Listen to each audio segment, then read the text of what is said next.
Караме пък ти. Ама не, аз всички ги лъжа. Да не мислиш, че само вас. Това е част от туризма, не трябва някоя друга легенда. Трябва да ни заинтригуваш по някакъв начин, да кажем, той човек, много сме доволни. И какво са за Орфей? Свързва с пещерата нещо?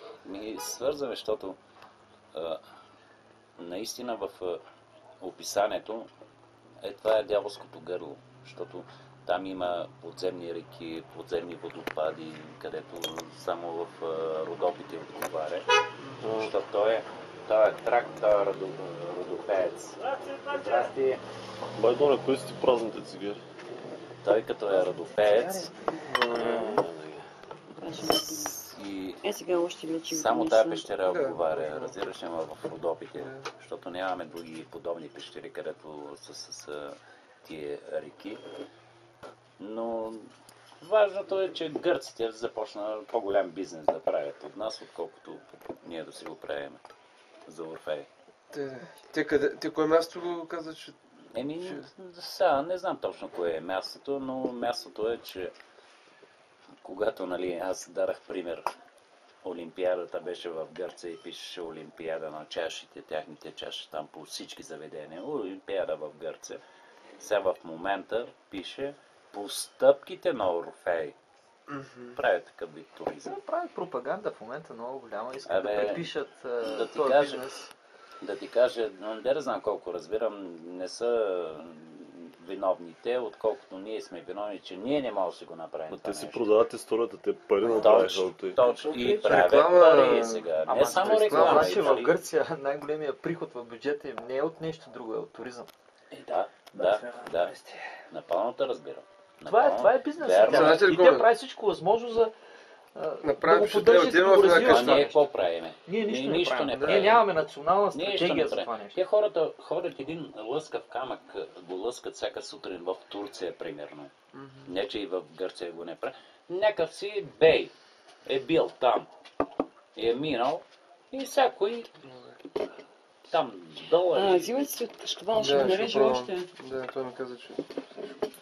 Значи различно. Нищо не пречи и България да използва марката Орфей. Не пречи, ама... И те да си я ползват, и ние да я ползваме. Нищо нямаме държава, бе. Мамата му стара. Нямаме държава, нямаме закони, нямаме нищо. Хубав озрал, като виж така жълт. Това е нововремешния кашкавал. Да.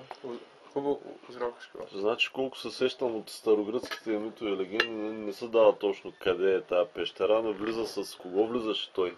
И условието беше, че не трябва да гледа. Влизат с...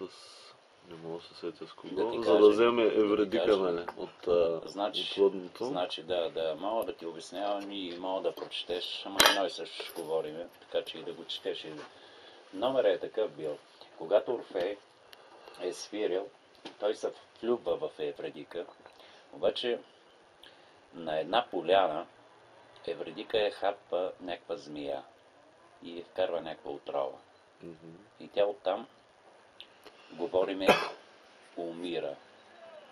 И Хадес, това е подземният бог. Хадес, подземен бог, прибира при нея.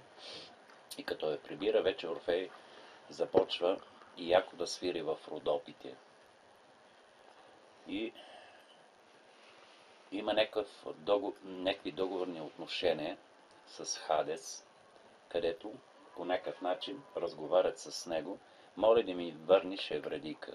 Тя е моя любимка. И наистина страшно любимка. Да. И той му казва, вика, добре, аз ще те я върна. Обаче има неща, където трябва да ги изпълниш ти. И той му обещава, вика, добре, ще ги изпълня. И Хадес му казва така. Вика, когато изкарваш Евредика, докато излезеш, не трябва да гледаш не трябва да поглеждаш назад. И той вече обещава тия неща да ги направи. И тръгват вече, отива, вижда Евредика, обаче докато стигна до нея в подземни реки, водопади, разни такива извънземни хора е имал вътре, където тя му помагат, да стигне до Евредика. Разбираш ли? Така добре ли, ако трябва нещо, ще казвайте. Не, всичко е. И вече, той му я дава И тръгват нагоре. И по самото излазене, вече Орфея напред, пък Евредика е на 10 метра зад него. И тя се спъва на някакъв камък, на нещо. И при спъването казва ох. И като казва ох, Орфей не издържа и се обръща обратно да я погледне. Разбираш ли ме? Като казва ох, за който да кажеш ох, веднага ще отреагираш. И вече отива на помощ, но няма. Договора отпада, нали, който е направен. И си остава вече, той се прибира Хадец навътре. И такива договорни отношения е били моментите, това се връщаме много години назад. И да.